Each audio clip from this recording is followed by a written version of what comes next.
Good morning, everyone. Thank you for joining us here with Aortic Athletes. My name is Carmen David. I'm an aortic dissection survivor and an aortic athlete. Good morning. And it is early morning here in the Upper Peninsula of Michigan.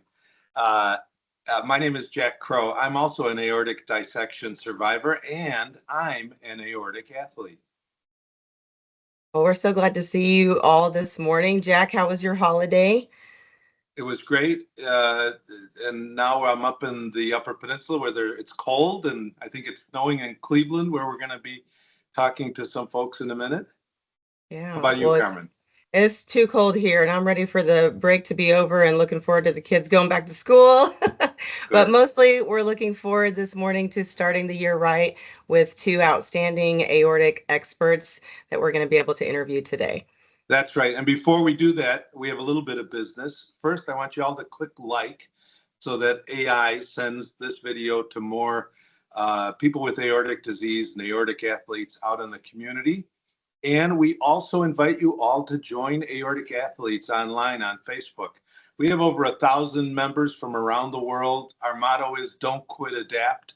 We follow the science like we're going to hear today from our two guests. And Carmen, what else? Yeah, and just as we go through the discussion today, just everyone remember that today's discussion on exercise and aortic disease is for informational or educational purposes only. So, we're all in different places on this lifelong journey with aortic disease. So you just want to make sure to check with your cardiologist and discuss your personalized exercise program with them. Great.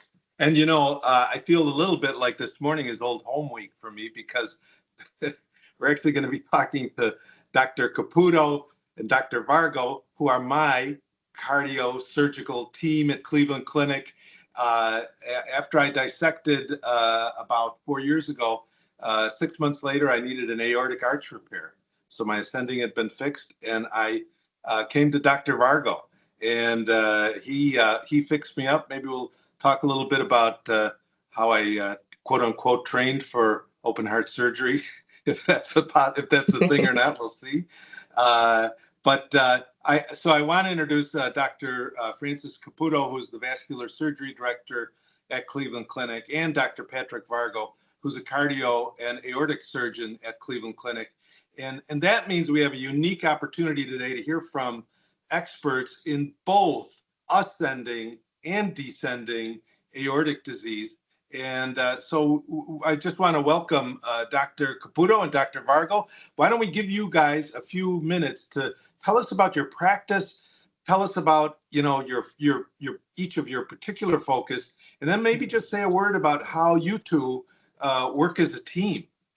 Dr. Caputo, you want to start, and then we'll get that. And by the way, Dr. Vargo's in a snowstorm in Cleveland, and he's off on the side of the road. So he's not going to be on video here this morning, but we can see the lovely face of Dr. Caputo, who looks like he's ready to jump into the surgical suite.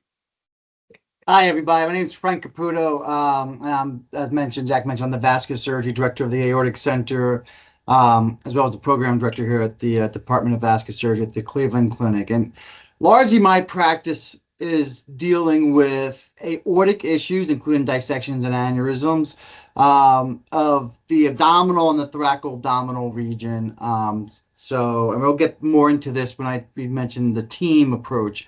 And this is both endovascular and open repair surgical. So that means we can fix you with stents, we can fix you with open surgery, or we can fix you with a hybrid approach using a combination of stents and open surgery to try to minimize morbidity. With that being said, me and Dr. Vargo, we do quite a bit of surgery together in a team-like approach, and our patients we share a lot, including with cardiology. And I think that's what makes this place unique, is that we do have a multidisciplinary approach. We have aortic experts, Dr. Roselli, Dr. Leiden, Dr. Vargo, myself, and the whole cardio, aortic, and vascular aortic team. And I always say, me and Dr. Vargo always start out saying, I'm a vascular surgeon. I'm an expert in the aorta from, lower descending to infrarenal iliac aneurysm. Dr. Vargo is an expert from the ascending down to the thoracic. And combined, we make the ability to make decisions for the entire aorta. And I think we have both focused on this for our clinical practice. And it also helps that Dr. Vargo was also one of my best friends. So we're able to really work together and really do a multidisciplinary approach with very little, leaving our egos at the door. Um, so I first started getting into this early on when I was a general surgery resident, so I trained differently than Dr. Vargo. Dr. Vargo did what they call an I6, or he did a cardiothoracic training program, and I had to do it the old-fashioned way, and do general surgery first, followed by vascular surgery. And during general surgery training, I got interested in vascular surgery, particularly aortic surgery, and I sought out training throughout the country, trying to focus and hone my skills for aortic surgery. Much like Dr. Vargo was able to come into the Mecca right away at Cleveland Clinic and spend 6 years learning it, I had to do a little traveling. So, with that being said, I'll let Dr. Vargo talk about himself a little bit as well. Thanks, Frankie. And I do agree you are older. But that also makes you wise. So we work closely as a team, and I agree with everything Frank said. So I'm a cardiac surgeon, which means that I primarily operate in the chest, or entirely operate in the chest. Essentially, the aorta from where it comes out of the heart and the valve attaches, the aortic valve, up through the arch where all the branches go to the head and the arms, and then the descending aorta. And that's my area of expertise. That includes open heart surgery to fix aortic valves, roots, and other cardiac pathologies unrelated to the aorta, mitral, coronary bypass. But it also includes much aortic surgery in my day-to-day practice, where we're operating on the arch and the ascending and the descending aorta. And as Frank alluded to, there's a lot of exciting new technologies and procedures coming out in this area of aortic surgery that include minimally invasive technologies, so stents basically, to treat different areas of the aorta. And they've been around for some time now in other areas of the body, but they continue to be designed to go new places and treat patients with less invasive operations. So, and when this aortic pathology that Jack's mentioned, travels from the chest into the abdomen and out into all these branch vessels, that's where the teamwork really comes in between surgeons like myself and Dr. Caputo, to treat the patient and to be expert in all areas. And certainly there's a bigger team than just the two surgeons, that we're talking about. There's cardiologists, geneticists. I'm going to leave out a whole lot of expertise, but there's a lot of people on the team that we work together at a big center like Cleveland Clinic to really treat the whole patient. And Dr. Vargo, before I turn it over to Carmen, is it common to have the whole aorta part of the issue with aortic disease? Carmen has, I believe, a descending issue. I dissected on my ascending and now have a medically managed descending. Like, is that normal or is that unusual? That's a really good question, and the answer is it's something that we do see often. So the aorta is the giant blood vessel that comes out of the heart and travels through multiple areas through the body, multiple cavities. And as you mentioned, yeah, we talk about disease in each one of these areas that can be affected, but it's all ultimately the same blood vessel. And so in a lot of situations like, say, an aortic dissection or an aneurysm, some of these boundaries aren't always respected. They're anatomical boundaries, not necessarily, physiologic boundaries, or on the cell level, there may not be a difference. So in many patients, yeah, there's disease that extends through these different areas, and the whole aorta may be affected. On the other hand, we know that some diseases and some different pathologies affect only certain areas of the aorta. A good example of this is a lot of patients that are born with bicuspid aortic valve. In general, this tends to affect the ascending aorta, the aortic root, maybe the beginning of the arch. It's rare for it to affect an aneurysm somewhere else in the body. And so there are these different patterns depending on what your aortic diagnosis is. Wow. Well, we have all kinds, like Jack said, all kinds of patients in our group that not just what their ascending or aneurysm or descending dissection, but their levels of exercise as well. So I'll just jump into, we have about 40%, I think, of aortic athletes that are aneurysm patients, whether it's descending or ascending. And we just would like to know if you could describe, how you approach such a person who first comes into your office. Say they have like a 4.5 centimeter aneurysm. How do you start to discuss with them exercise or what's coming up for them? Yeah, I mean, so I think the first thing we have to do is I always say, our first meeting is like a first date, kind of, we're trying to introduce each other. And I think that the thing that's most important is really trying to figure out, A, that it's not a diagnosis of finality, right? Or like, I mean, people come in with this diagnosis and they look it up on the internet and they Google it. And then all of a sudden, they come in so scared that I think sometimes the first meeting they only hear half the words I say because they're so nervous, right? So I think part of my job is to first of all calm people down and say, hey, we can deal with this. We can deal with it if we have to fix it. We can deal with it if we have to surveil it. We have a whole team here. We're going to set you up with genetics, cardiac. Pretty much, I'm saying we got you.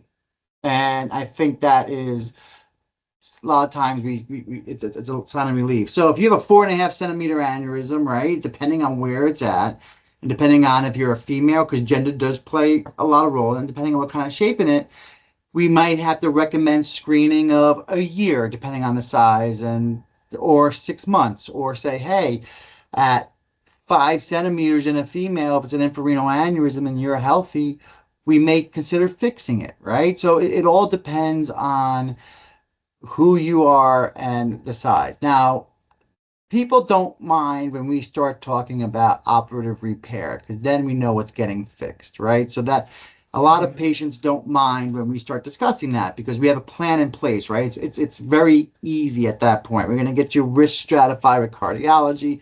I'm going to have you meet, if I have to, a cardiac surgeon. I'm going to have you meet the geneticist. I'm going to have you meet. So that puts the plan in motion and patients get a sigh of relief. My problem's getting fixed.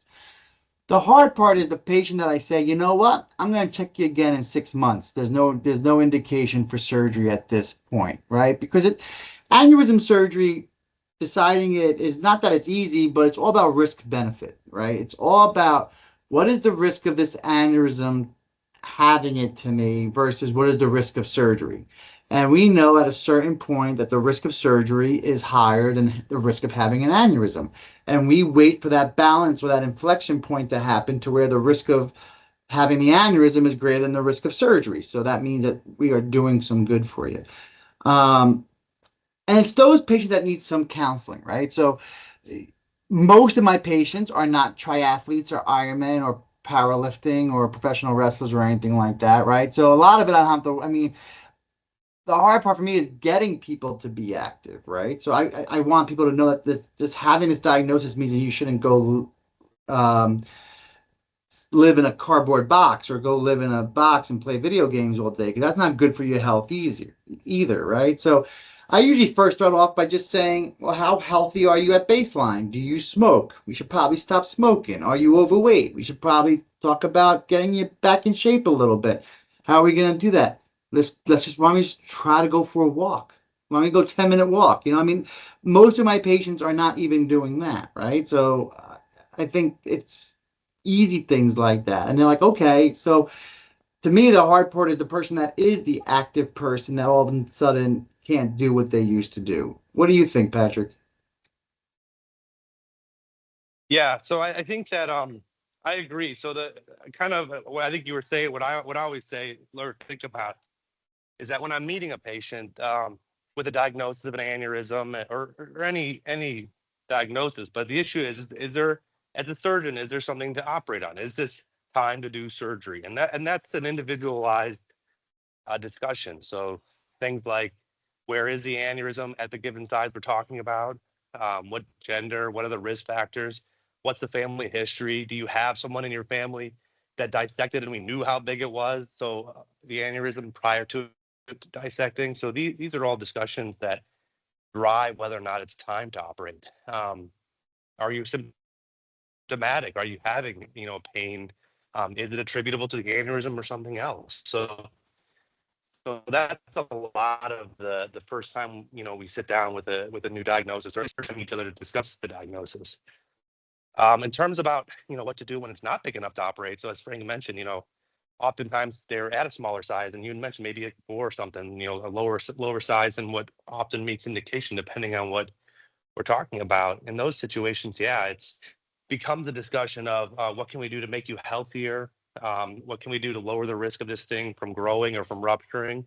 And what can we do to learn more about it? Things like genetic testing or further study. You, you know,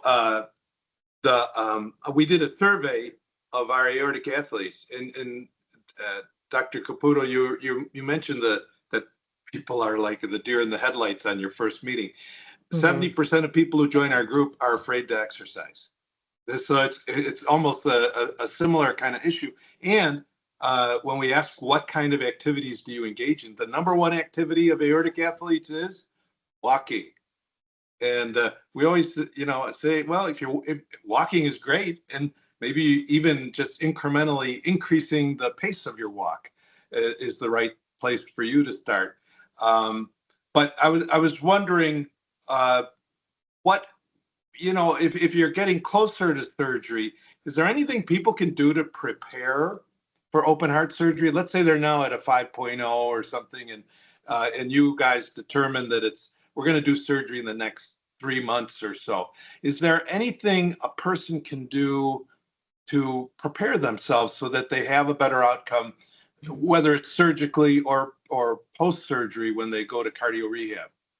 Dr. Vargo, you want to take it first? Sure. So, if we've made the decision that it's time to fix this surgically, what can a patient do to prepare for it? I think the biggest thing is to not become sedentary. To all of a sudden not move while you're waiting and become deconditioned.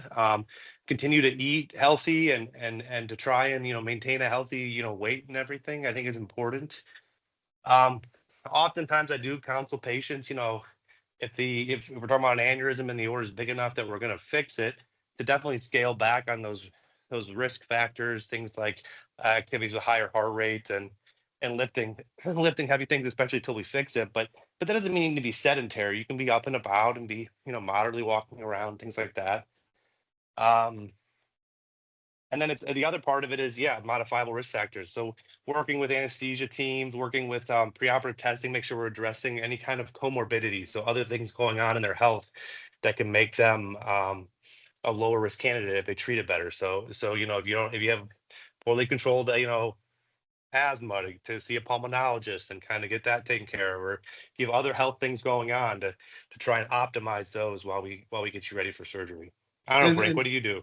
And Dr. Caputo, just to put a finer point on it, I think of aortic athletes as like the 25% of people with aortic disease who probably aren't as sedentary as maybe the typical patient you see. Probably skews a little bit younger too. Our sweet spot is probably 50 years old to 65 is where most of our members are. So they're used to doing something more than walking. It may be jogging, it may be running. So do you change your counsel for the folks who, let's say, are a little more active than the typical person you see? So, I think it has to do with chronicity, right? So I have some people in my practice that have had a dissection since 2010 and hasn't changed at all in size, and it's just been one of these pretty benign type Bs, and they come to me and say, hey, listen, I run 5 miles a day and I've been doing it for the last 10 years. And I'm like, well, clearly it's a pretty benign. So those patients are easier to counsel, right? So when it's an acute problem, there's no doubt we're going to have you back off, right? And there's no doubt in my mind. We're going to see what kind of dissection this is. Is it a virulent one? Is it a rapid growth one? Is it one that's going to be a problem, right? So, you have this acute dissection, you come see me in a month. Hey doc, I was a power lifter. Well, we're not powerlifting right now for a while, right? That doesn't mean that you've got to be sedentary, but I want you to be active. I want you to walk. I don't mind you doing some exercising, but we're not powerlifting. We're not getting our, they actually did a study, I think it was in Canada, where they did weightlifting, and they ended up putting an arterial line in these competitive weightlifters, and they put a brachial A line in, and they had them lift weights, and people's blood pressures got to like 350, and these are trained athletes, so it's not like a benign. I mean, weightlifting is not a benign thing, right? It does increase your blood pressure, right? So I always say, like, let's play this out. I'm not saying we can't get back there, but the first thing I do is let's see how much of a um, malignant dissection this is, or how active this dissection is. And as time goes on, you could become more and more lax. So I do initially start off pretty conservative, especially in the acute patients. With that being said, I think there are certain things that are off limit for patients with dissections. And I think some of those things are powerlifting. I think powerlifting is probably clearly you have a weakened aorta, right? And just because your aorta is not dissected in certain points, and just because you have to realize too that your aorta is diseased. So we're trying to prevent any further propagation, any further problems. But you will be able to at some point work up into I don't want to say into a exercise program that is good for you and healthy for you. And make you feel strenuous. Like if I told my wife she could never do triathlons again or never run again, I think she would lose her mind. And I think that, I mean, that's just built into her. That's her thing. Just that, I mean, and I get it. I was an athlete my entire life. I may not look like it now, but I mean, I wrestled my entire life. I played rugby for 10 years. I did competitive jujitsu. And I don't do any of that anymore. My joints don't allow it, but I still maintain somewhat a fairly active lifestyle. What do you think, Patrick? I mean, do you agree? Like when you come in with a relatively short time frame from your dissection, I think we're more conservative, and we talk about this together too with Dr. Callahan and cardiology and everybody. But I think we are a little conservative at first. Yeah, I mean, obviously, I think, for me, if there's somebody that has an acute new dissection in the ascending, they're being wheeled to the operating room. That's an operative emergency. But in other situations, if there's a sudden change in the way it looks radiographically, or if it's a newer diagnosis of a dissection somewhere else, then yeah, I think we do kind of become more conservative because we want to get a handle on why did it change, and how can we stabilize it so that you don't have to hopefully do surgery anytime soon on it. So I do agree with that. That chronicity generally can oftentimes mean stability. It means it hasn't changed very much over a period of time if it's been around for a while without needing to do anything. I mean, that's not always true. It does grow over time oftentimes, but if it's been relatively stable for some while in the chronic phase, then yeah, I think we can start to sort of see if we can liberalize some of the recommendations about activity and whatnot. And there's also, I could put a little plug in here. There's a whole subspecialty of exercise cardiology, and sports medicine cardiology. And here in Cleveland Clinic, we have a center for it. There's a physician, Dr. Emery, who I think is one of the cardiologists that works in there and oversees a lot of it. But for people that have these kinds of diagnoses that are more interested in to see how much activity they can do, they do stress exercise testing to see, well, when I do this activity, what does my blood pressure go to? What does my heart rate go to? Is this okay? And I think if you're really interested in more aggressive sort of exercising, that someone, guidance like that may be very helpful.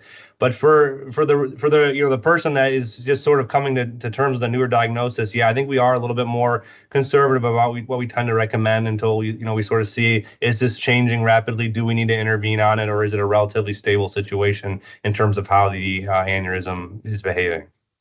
And there is a trial going on currently, so that will help us answer some of these questions as well. People are looking at athletes and they're doing this type of exercise testing and studying them. So I think we will hopefully have answers soon enough. But Yeah. Go ahead.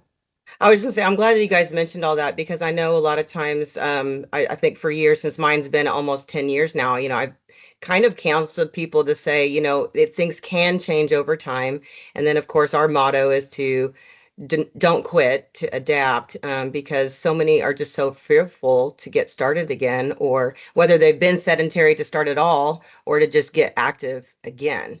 And then you have some folks that just don't really know how to hold themselves back, whether it comes to they want to go skiing and snowboarding, or they want to do whatever weightlifting. And so since everybody's journey is different, and like you said, everything's a case by case, it's hard for people to understand like the discussion. It's a team approach with their physician, and making sure that they can discuss their personalized programs with their cardiologist, because everybody is different. Just because they see somebody doing an Ironman or running a marathon, or just, whatever powerlifting that they're doing, doesn't mean that everybody can. But things can change over time. I think people have to remember too that aortic athletes are a subset of a subset of a subset of people. Right. All You're right. right.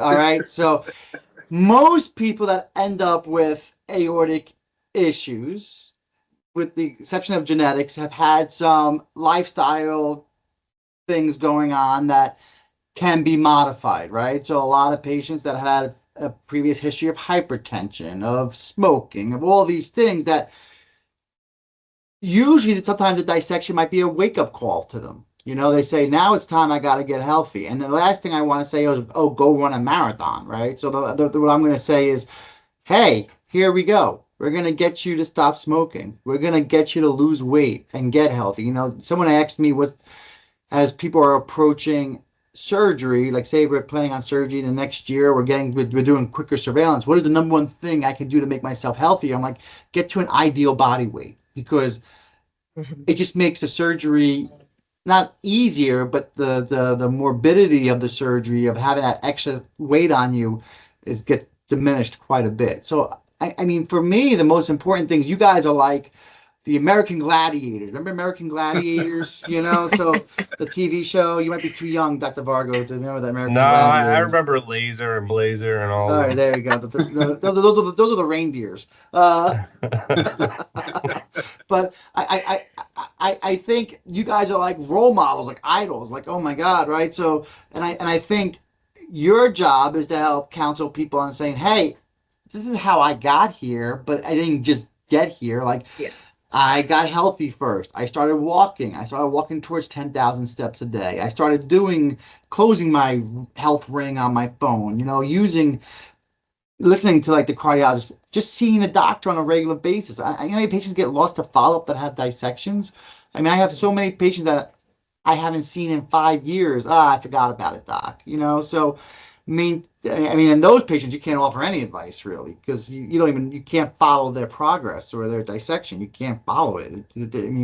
So I think the words you should send out is embrace your dissection, Mm-hmm. adapt, like you said, and learn how to like work with it. I mean, everyone is kind of, and working with it is where you visit the team. I mean, I am blessed to have colleagues like cardiologists that are phenomenal, cardiac surgeons that are phenomenal, medical docs that are phenomenal. And when they come see me, a lot of our patients have a whole list of appointments when they come see us, right? They're going to see cardiology, they're going to see cardiac surgery, they're going to see vascular surgery, they're going to get an exercise stress test, they're going to do all these things.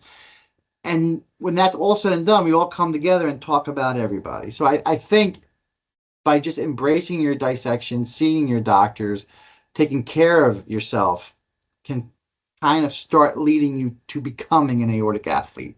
But you can't just become an aortic athlete. You can't just jump in and say, I'm going to run a marathon. No one can. I can't. I can't paint my house without being sore the next day. So, one of the things some of the things I've heard you guys say is about just now is about stability, the importance of stability. If let's say, whether it's post dissection or or if someone in watch and wait, and maintaining the blood pressure. We interviewed Dr. Luke Laffin from the Cleveland Clinic a while back, an expert on blood pressure, and he says that in his first meeting with his clients, the easiest thing to do is lower sodium. Reduce your sodium so your blood pressure goes down.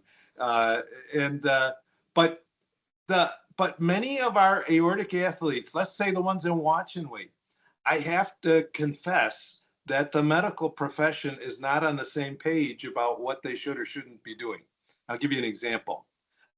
Weights. So, you know, some will hear, and let's take that person at 4.5 aneurysm.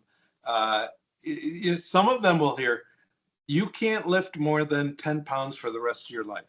You need to stop immediately. And then on the other extreme, it's sort of like a continuum. I think everyone, once they understand what you said about that Canadian study, that the Valsalva maneuver, the grunting, the holding your breath, like that is, you cannot do, nobody can do that. But what does the science community tell us about that continuum? For example, I was in a post-dissection exercise study. I do 12 pounds arm bicep curls, but I do up to like 60, not to exhaustion. So high reps, low weights. Where do you guys come down on recommending, let's take that more active person and watch and wait, probably goes to the gym a couple days a week, and they want to do some kind of isometric stuff. What do you tell them? So, Dr. I mean, Vargo? yeah. So, it's a good question. And I think that, again, we kind of mentioned at the beginning, I think that, for anybody listening, this is all sort of just big, 30,000 foot view kind of stuff. And certainly talk with your own doctor for your own situation about what's recommended and why. I think, when we talk about, absolute weights and things, the problem is that that's not a very accurate science. What's one weight to one person is light or heavy compared to another. Some have to strain to lift the same amount of poundage from person to person. So I think when we get into absolute weights, we're often kind of missing the picture of what's physiologically going on, which is we don't want to raise blood pressure. And it can be challenging though, because one thing that I hear as a doctor is that a lot of patients come in and say, well, but how much can I lift? And I say, well, don't lift heavy things, but how much can I lift? And so people like a number because it's easy to live your life that way. You say, well, if it's X amount of pounds and or X amount of kilograms wherever you live, then you don't need to lift it, or you shouldn't lift it rather. But I think more accurately it's learning about how to lift things. If you're what I often tell patients is if it's heavy enough to grunt or you can't talk while you're doing it, you have to then it's too heavy, and that kind of makes the day-to-day things easier, carrying groceries or doing yard work, things like that. People can live by that because a lot of times you don't know what weight, how heavy something is if it's not measured or the quantity of something. But when you get into somebody who's willing to exercise and wants to exercise and actually know, well, how many, how much can I lift and how many, I agree, high repetitions, lower weight. But if you really want to needle in on it and really be in the gym, you probably should see somebody that's more of an exercise cardiologist, sports medicine cardiologist, to kind of dial in, in some kind of exercise testing, stress testing, where are you hitting that limit? Because certainly if you train properly and you're not bearing down or grunting, you may be able to lift quite a bit of weight, which may worry your cardiologist or your physician who's ever taking care of you. So you may need some further, delineation about what's safe with somebody who does sports medicine cardiology to kind of dial in on that. But the big picture, broad strokes, exactly what you said, high repetition, lower weight, moderate aerobic activity. So I caution people against the high intensity interval training where you all out sprint, get your heart rate super high and then relax. That's not good for aortic disease. So things like that are what we can tell people, but to really dial in on how many repetitions and what exact weight, I think you require another level of individualized medicine with an expert in sports medicine. I also think a lot of people hear that from a lot of doctors that don't see a lot of dissections too. I think if you are diagnosed with a dissection or an aneurysm, see someone that deals with it on a regular basis, because it's a little bit less scary to us than those that, see 2 of these a year as opposed to someone that's seeing 50 of these a year, right? So it just see someone that specializes in this. But I think, people want to go right to free weights, right? So people like, how much can I lift? I want to bench again. I'm like, well, why don't we try doing stairs first? Why don't we see how stairs do? Why don't we see how body exercise works? I mean, rubber band, I'm a big fan of rubber bands and machines because it helps prevent that grunting or that initial, so and I think that's a gradual increase. But I think if you really want to start pushing the limits, you've got to see exercise cardiologists, particularly those with a focus in aortic disease. And there are those out there, and I think you've mentioned them. So I think you just want to be careful to the point where you're not putting yourself in a place where we're following this. We have a good 5-6 year prognosis of no surgery or anything like that. Then all of a sudden, well, doc, what did I do? Well, I went back to powerlifting and I started taking steroids again and I started doing that, so that's a whole nother topic is what about like testosterone replacement therapy and hormones and stuff like that. So I think what you really have to do is just start off easy. Before, you want to be an aortic athlete, you can't do 2 flights of stairs without getting out of breath. So why don't we work on that versus trying to hit the gym running like we did when we were kids. So do you guys take about the same approach, whether somebody's like in the watch and wait pre-surgery, but you're kind of in a period where you're being monitored a little more closely for surgery, and then also a dissection patient who's already been active and doing stuff, the advice that you give is about the same on what they can continue, can they keep exercising if they've had a dissection? And with the patient who has like pre-surgery coming up, surgery coming up? Or do you treat them differently? So when somebody has a dissection and they didn't need surgery at the time that it happened and they're in the surveillance period versus somebody that has an aneurysm that we're watching that is in the surveillance period. In my mind, I largely treat them, I think, the same in terms of my recommendations, based on the size of their aorta. So we know that, if you have an aortic dissection, but it's managed medically, say it's not a type A, it's a descending type, B, and it didn't have high risk features, and we're just going to watch it and medically optimize everything. Then often, yeah, you do think about it in terms of sort of the same way you counsel an aneurysm patient that wasn't big enough to do surgery on, and if it tends to grow or develop a concerning sign that would indicate, oh, we need to do surgery now, then proceed that way. So I don't know that right. I think what your question is if I understand it right, is that, are dissection patients different than aneurysm patients? And the answer is that, well, it's if you have an aneurysm and a dissection, it's probably a bit higher risk because it's already torn and it may grow faster. It's considered a risk factor for maybe more rapid change and a need to intervene a little bit earlier, potentially by size. But in terms of the recommendations, what's bad for an aorta that's not torn is also bad for an aorta that's torn generally. High blood pressure, high impulse with rapid heart rate. I think that's what sort of how I think about it, right, Dr. Caputo? No, I agree. I kind of you when you meet a dissection patient, you kind of get put in a box, and the box is those. I think the one box is going to be this person will never get an operation, has a very chronic dissection, not moving, not active. The other box is, oh man, this patient's headed towards surgery in a year or so, and that's where you're talking about, like you just mentioned, the patient you're surveilling quicker or more frequently. And then I think the third box is the unknown patient, like the one that we just kind of met. And I think the hard part is tailoring it for those last two boxes, tailoring activity levels for those two patients. I think figuring out those that, for me personally, those are the hard ones. Because listen, I want to tell everybody, listen, on a personal note, not a Cleveland Clinic note, I want to tell everybody, go live your life. All right. I want you to live your life. I want you to do what you want to do.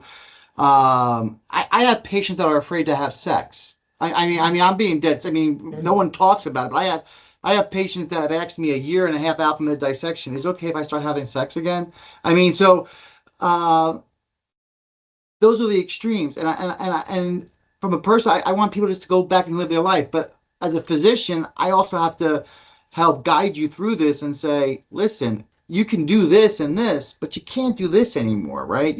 You can't squat 500 pounds anymore. You can't bench 315 anymore. But we can get you doing push-ups again. We can get you doing sit-ups again. We can get you moving. So I think, Jack, your motto of adapting is very, like, don't quit, adapt. Like, you're a new person, which doesn't mean that you're a bad person, but we've got to change our activity levels. We've got to change things to make life worthwhile, right? Because life's still got to be worthwhile. That's the most important thing. You can't just give up. I'd just amend your live your life thing to what I heard post dissection that changed my life and brought me to Dr. Vargo was live your life and get a second opinion. Yeah. Because it's both. But and also I think a couple of themes I've heard here today is there's no one answer. Everybody wants an answer. Their first post on aortic athletes is, I do CrossFit, and my doctor said do grandma CrossFit. You can't, but without knowing more about the stability of their aneurysm, about is their blood pressure under control, do they have exercise hypertension, have they had an exercise stress test, have they, it's impossible to answer the question in some ways. Can I keep doing hits or whatever the thing of the day is that people are doing in the gym. So it's a challenge you guys face, and we see it too, that there's just a diversity of people with aortic disease. It doesn't present as any one thing. As Carmen, I don't know if you have some other questions. Maybe we can just ask Dr. Caputo and Dr. Vargo. Give us your pitch on how Cleveland Clinic and what you guys do together as a team can help people with aortic disease thrive. Yeah, so I think what we do here, and what my recommendation for people with aortic disease in general is that and we've kind of touched on this in the questions that we've been answering about, is that you want a center that sees a lot of something. We see a lot of everything here at Cleveland Clinic, and there are other ones as well. You want to go to some place that sees a lot of aortic disease, and they know what the most recent literature, the most recent research is going on, and they also have seen just patients with these same issues and problems and questions that many aortic athletes have, and they know how to answer them. So I think that's number one. Number two, I think that, we really want to individualize medicine. This is not unique to cardio-aortic surgery. As medicine evolves, we want to individualize it to each patient and try and, zero in on that person's problem, so we can fix that and not try and apply a broad stroke to a bunch of people who are quite different when you actually look at their medical history. So I think another thing we do here is that by seeing, when I see a patient with an aneurysm or a dissection that travels, from the heart down towards the legs, they see Dr. Caputo. They'll see one of our cardiologists that specializes in this. Oftentimes they see a geneticist if they haven't met one yet. And we line them up all, within a day's visit generally, because we all work so closely together. I think that, it was something that Dr. Cosgrove started a while back here by focusing the way the hospital is designed around organ systems and disease systems, rather than just, is it medicine, is it surgery? Cardiology isn't often a different building because they're a medicine doctor, not a surgery doctor. We're all here in the same building because we take care of blood vessels. What do you think, Frank? Yeah, I think what makes it unique is we don't live in silos. We talk, and I think a lot of the patients, and I think we individualize care, but with a teamwork approach, meaning you're seeing a team that specializes in this, right? So you're seeing that the Vargo, myself, one of the other aortic surgeons, one of the aortic cardiologists, geneticists, and what you're seeing is. And I think that Roselli established these umbrellas, right? You're talking about an umbrella, like the aortic umbrella, right? So you're seeing, and we talk at the end, right? So a lot of my notes and Dr. Vargo's notes will say, we'll discuss with the aortic team, we'll discuss in a multidisciplinary fashion. And we do. I mean, I think me and Dr. Vargo probably talk about patients every day. I mean, every day we're going over CAT scans. Every day we're saying, well, what should we say? 3 months, 6 months, a year? What do you think? Hey, she's talking about getting genetics because her kid. Do you think? I mean, so these are the things that we talk about. And I think it's because it is so collegial and multidisciplinary here, and that's what you're looking for. And we're not the only place that does this. There are several other centers that do this, but that's what you're looking for. You're looking for a aortic center that's truly an aortic center. You're looking for nothing that's just not on paper, right? You're looking for people that deal with this day in and day out and work together as a team. And I think that's really important. I will say too, I know a lot of where people get care is obviously dictated by where they live, and not everyone's able to travel all the time. So one thing we also do often here is, you may come meet us, meet everybody, find out that you're in a watch and wait period. And then a lot of times we'll talk with local physicians, or they'll get local scans and send them to us, things like that. So, we do understand that not everybody can travel for healthcare all the time. But I think, and there are a lot of very good medical centers across the country, across the world. So it's just finding those and taking the steps to find people that see a lot of it, whatever disease you're going through. And as Jack mentioned, second opinions are perfectly okay. I never, and oftentimes I'm the first opinion, and if somebody wants a second opinion, I never discourage it. We offer them all the time. I mean, and within our own hospital, across hospitals in general, it's okay to go get other opinions. Yeah, I traveled from Chicago to Cleveland a month ago for a check-in with you guys, and I think and you guys really do a pack a day of activity. I think I had my CT at noon, and I was scheduled to see Dr. Caputo at 12:15, and I thought, how the heck are they going to get the reading and everything? And he's just reading it out of in real time with me there, and it's a pretty impressive thing. Well, speaking of don't quit adapt. I don't know if you can see out my window here. In the Upper Peninsula of Michigan, where I am, we haven't had a lot of snow, but we've got a lot of cold. So today I can't snowshoe, but my daughter was up this weekend, and we have cleared an ice rink out on the lake. And so I got my, Gordie Howe, I got my hockey skates out, and we've got a 2-mile ribbon going around the lake here. So, you just got to do what you got to do to adapt. Yeah, I think, you guys touched on so many great things, but everybody just make sure that you're talking to your doctor. Try to see if you can get to a multidisciplinary team to discuss your case. Stay on top of your follow-ups. Like they said, some people fall off the wagon there. So stay on top of your follow-ups and embrace your reality, like Dr. Caputo said, and just learn to adapt and then go from there in order to thrive. I think that's the main stuff. All right. Well, thank you both, Dr. Caputo, Dr. Vargo. We really appreciate you spending some time with us this morning. It's really been a pleasure. Yeah, thank you for inviting us to join you on this Facebook Live. We really appreciate it, the opportunity. Yeah, thank you guys very much. Really appreciate it.